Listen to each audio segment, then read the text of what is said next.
I never thought I'd be the kind of woman who looks at her best friend's father and imagines what his hands might feel like on her thighs. But there I was, 30 years old, married and aching, for something I couldn't even name yet. It started with a glance.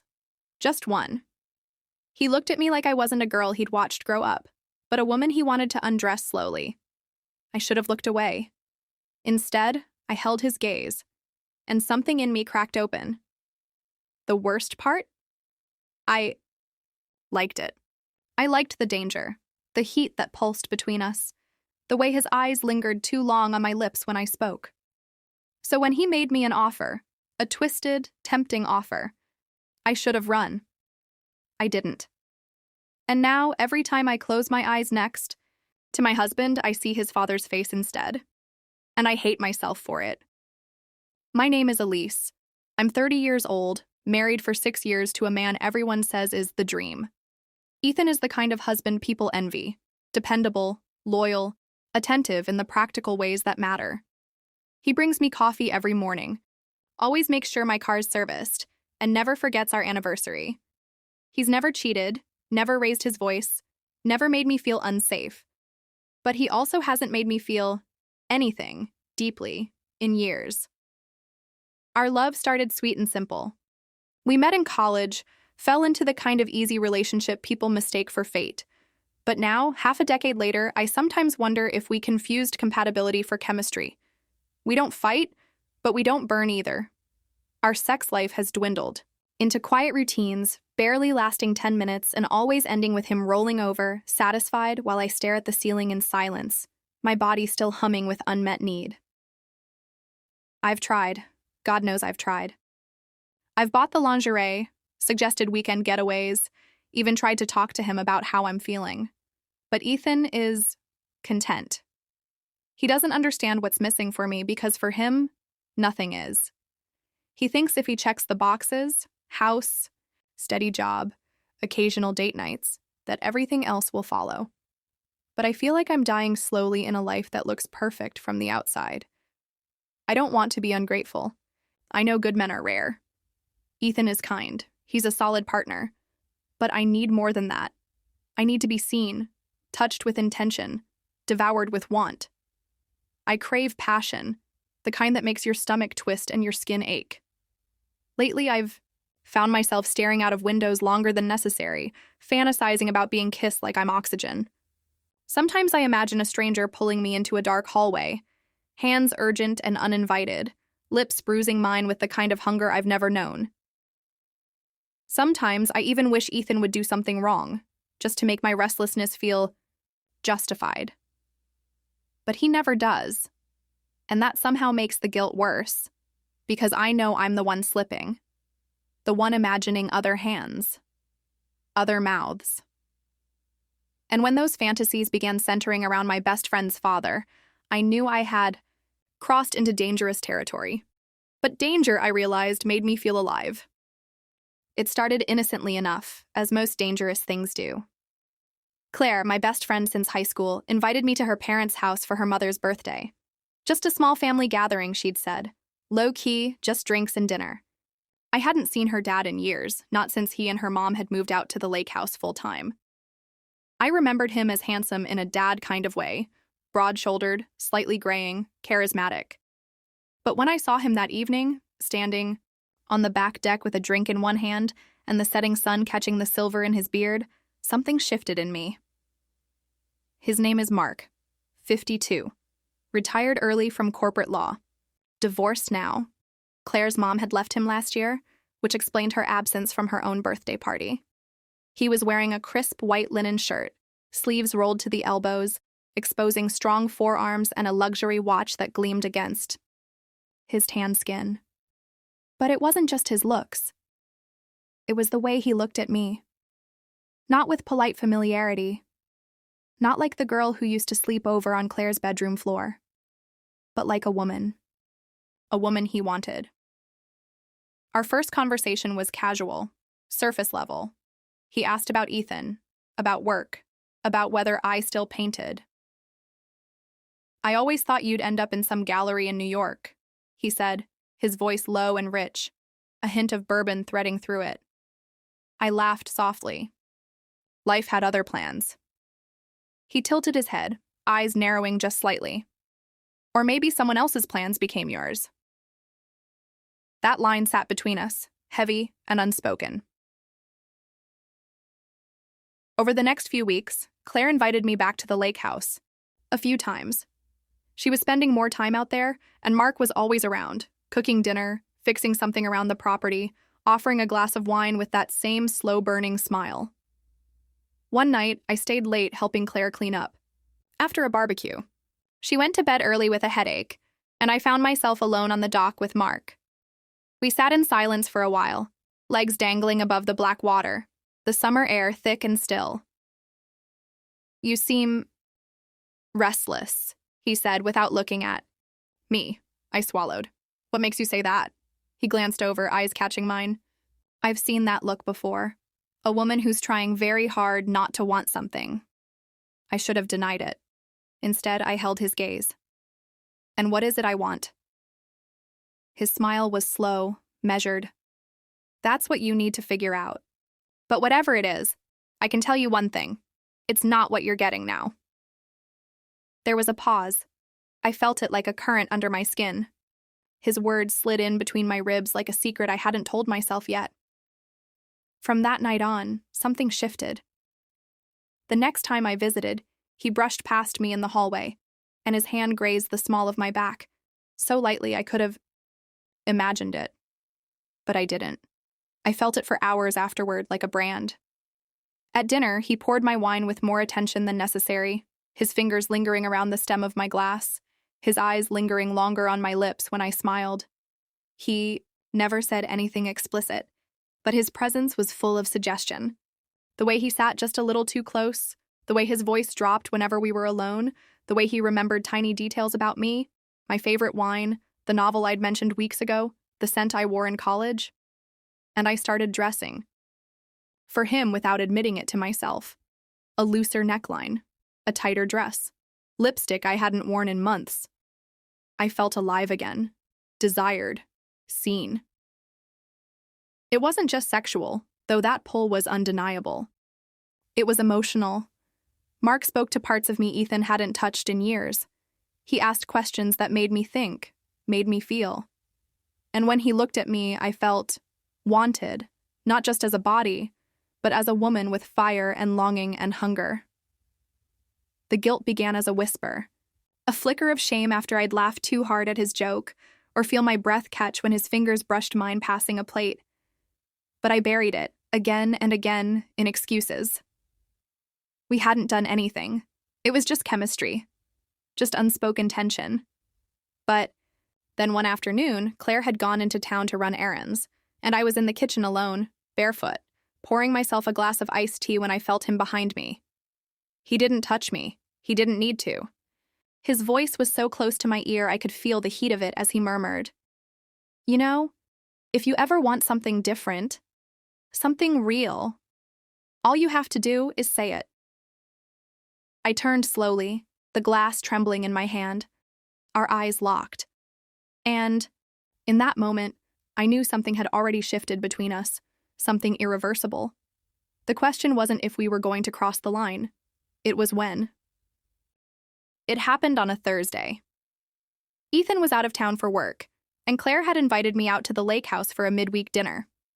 She was leaving the next morning for a girls' weekend, and I offered to help her pack and say goodbye.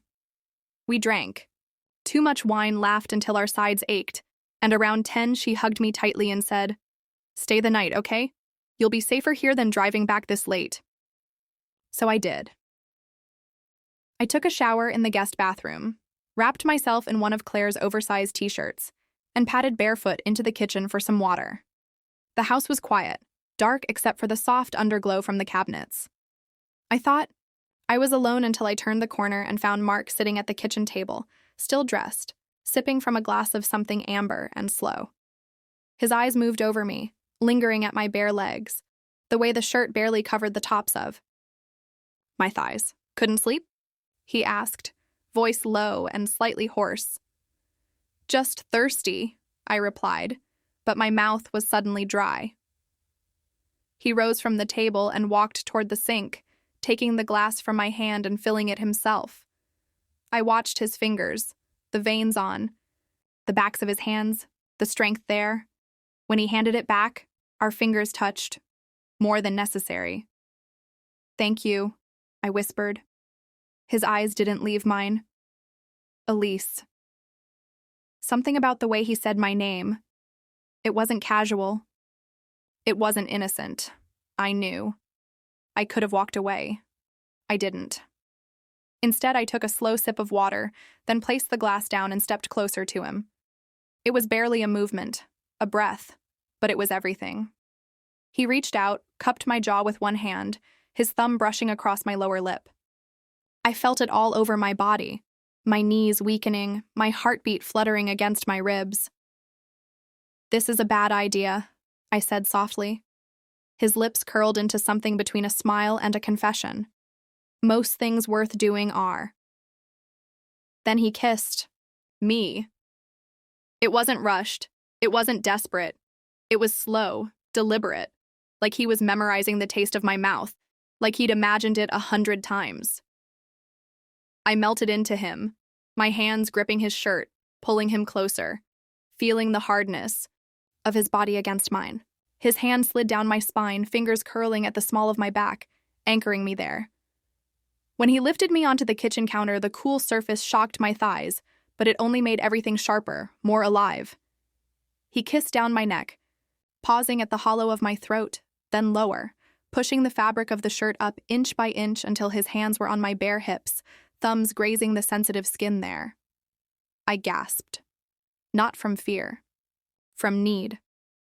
Every nerve in my body was electric. "Tell me to stop," he said against my collarbone. But I didn't. I couldn't. Instead, I tangled my fingers in his hair and pulled him closer. He lifted me in one motion, carried me down the hall to the master bedroom, and laid me on the bed like I was something sacred. For a moment, he just looked at me, like he couldn't believe I was real.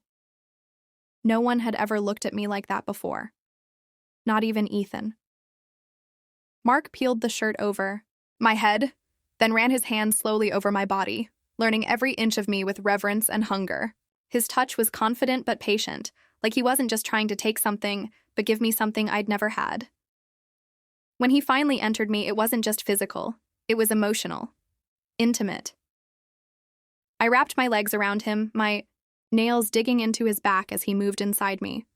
Slow at first, building with every breath. I felt seen, open, raw. Every thrust sent shockwaves through me, not just in my body but in my chest, in my heart. I found myself crying out, not from pain, not from pleasure alone, but from relief. Relief that someone finally touched me like I mattered. We didn't speak. We didn't need to. His mouth found every inch of me, my breasts, my stomach, the insides of my thighs.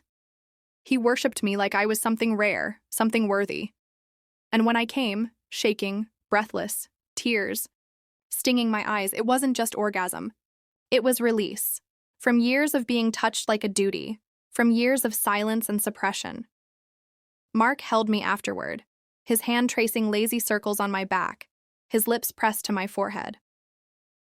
"You deserve that," he murmured, and I believed him. But lying there, tangled in his arms, guilt began to seep in like a slow poison. Ethan's face flashed in my mind, the way he'd kissed my cheek before he left, the way he still tried, in his own way, to love me.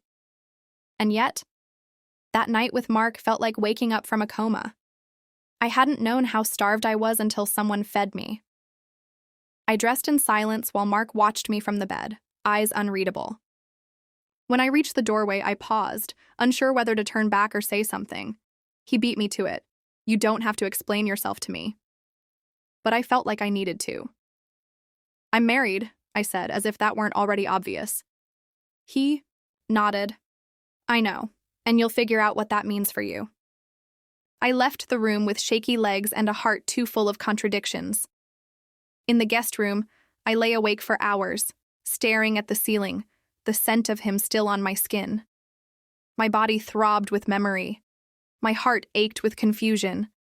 I didn't know if what I did was a mistake or a reclamation. All I knew was that I didn't feel numb anymore. And for the first time in years, I felt like a woman. The drive home felt like a movie I wasn't really in. The trees blurred past the window, and the radio played softly, but I didn't hear a word. I kept replaying everything in my mind. His mouth, his hands, the way I cried out like someone who'd never really been touched before. And then, like a tidal wave crashing into that memory, Ethan's face. Kind, safe, unknowing. When I pulled into our driveway, it was early afternoon. The sun was too bright. Everything looked too normal. I stepped inside, dropped my bag by the door, and went straight to the shower. I scrubbed my skin harder than necessary, as if I could wash him off me, erase the feeling of Mark's breath against my collarbone, his voice in my ear. But he was in my bloodstream now. No amount of soap could rinse that away. Ethan came home later that night, wheeling his suitcase through the door with a grin. "Miss me?" he asked, leaning in to kiss my cheek. I let him. I even smiled. I'd practiced it in the mirror.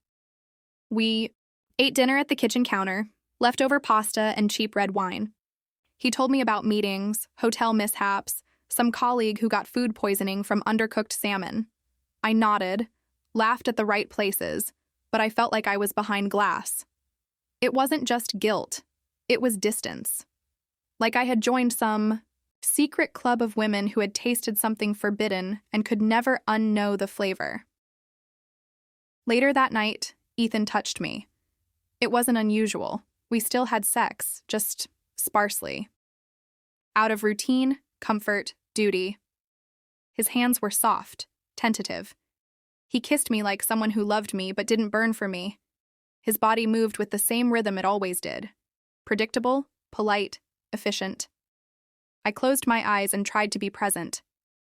But Mark's face came to me uninvited. His weight, his grip, the growl in his throat when I pulled his hair. My body responded, but not to Ethan. I felt myself tear up. I bit my lip to keep it silent. I came, but it felt like lying. Afterward, Ethan curled up beside me, his hand resting on my hip like a claim. "You've been quiet lately," he murmured. "Everything okay?" I swallowed hard. "Yeah, just tired." He kissed my shoulder and fell asleep within minutes, and I lay there staring at the ceiling, wide awake, my chest hollow. That was the worst part. I didn't regret it. I wanted to. God, I wanted to feel shame, to punish myself, to promise I'd never do it again. But all I felt was this aching clarity. What I had with Mark wasn't just sex. It was proof. Proof that I wasn't broken, that I could still feel, still ache, still want something with a hunger that terrified me. With Ethan, I had security, companionship. But with Mark, I had something primal. Something that reached into my gut and made me need.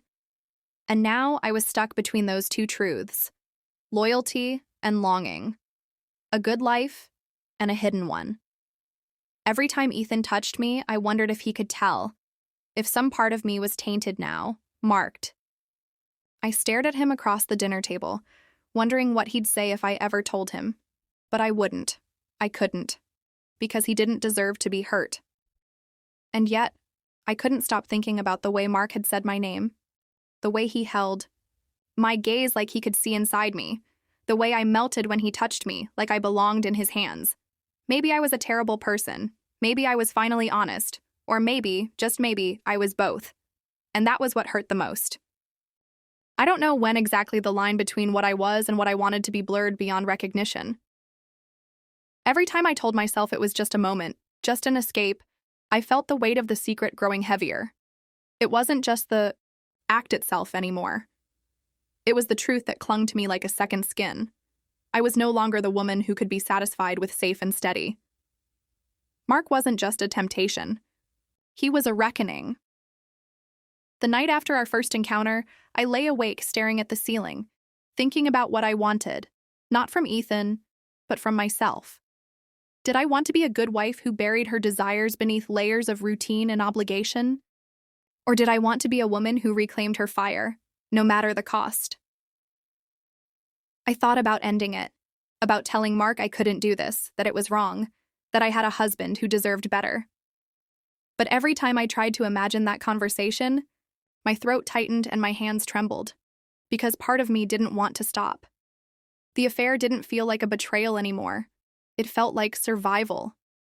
I told myself it wasn't about hurting Ethan. It was about saving me. I know I'm standing on a razor's edge, and one wrong step could shatter everything. The guilt claws at me in quiet moments. I see the hurt in Ethan's eyes when I'm distracted, the way Claire looks at me with a sadness I can't bear. But the truth is, I don't know if I have the strength to walk away from Mark, or from the life I've built with Ethan.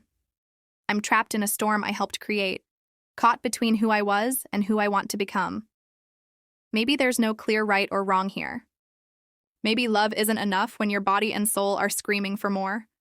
So I write this now, not to excuse what I've done, but to understand it, to make peace with the messy, painful, beautiful chaos that is me.